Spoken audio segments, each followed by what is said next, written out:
straight. Not over there, that's a jump. That's a motocross jump. No!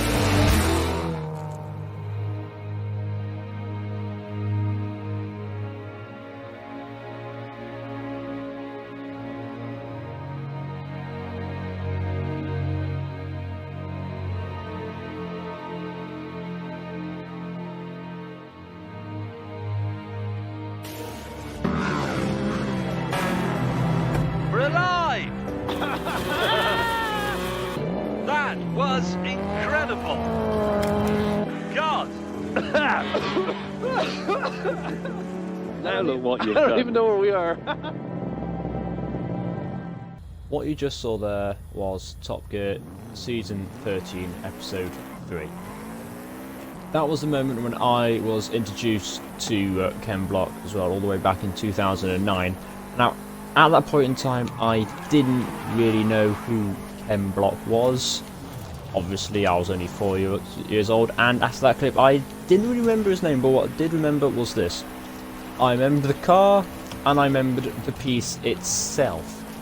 Now, it took me maybe until about 2011, 2012 to fully know who Ken Block was when I started watching his videos quite religiously, to be honest. But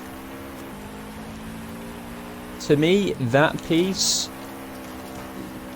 probably one of the best, or if not the best, in my opinion, of his, especially with that jump over the motocross jump with the motorcycle and the airplane.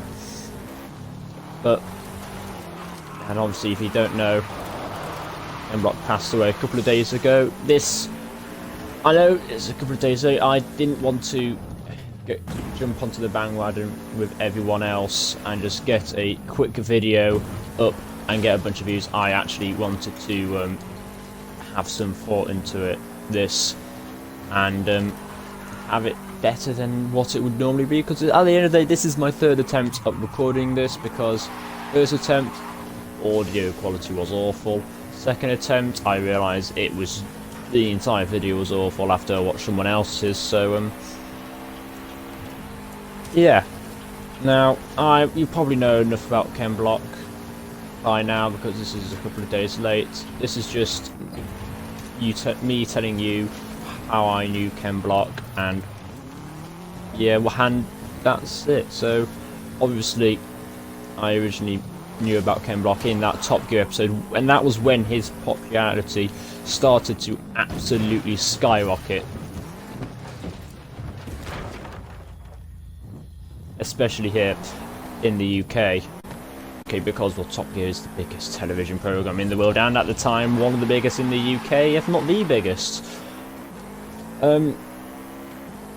Then it became to 2013-14 when Ken Block went on to Dirt 3. I bought that game second hand from a CEX about 2014. Now, whenever I had a chance to go into a car with a monster livery, I would that be rallying or in Gymkhana or split screen, I would just take the opportunity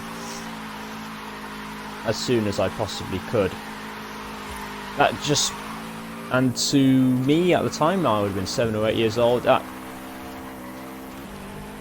it just shows you how much he is affected everyone in the automotive community at my age, because he showed us that rallying can be cool, especially after the death of Richard Burns and Colin McRae in the early noughties. And also around this time period, he went to Woodford Aerodrome, which is only a couple of miles away from where I live, to do a short video. And I don't know if it's actually on YouTube, but I have seen behind the scenes to do a short video of him drifting around the Vulcan bomber, which at the time was partway through restoration.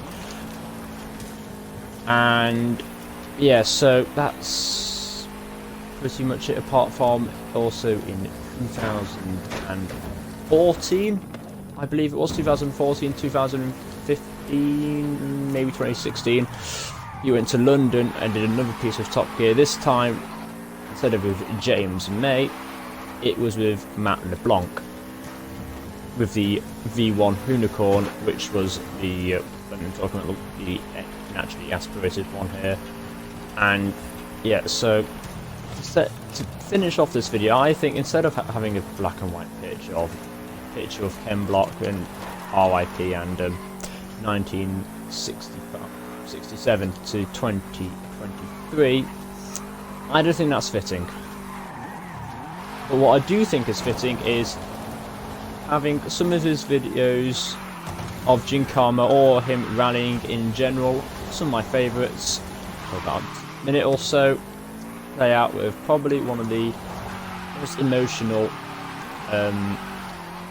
Top Gear clip musics I know about, which also was in season 13, and yeah, so thank you for watching, good night.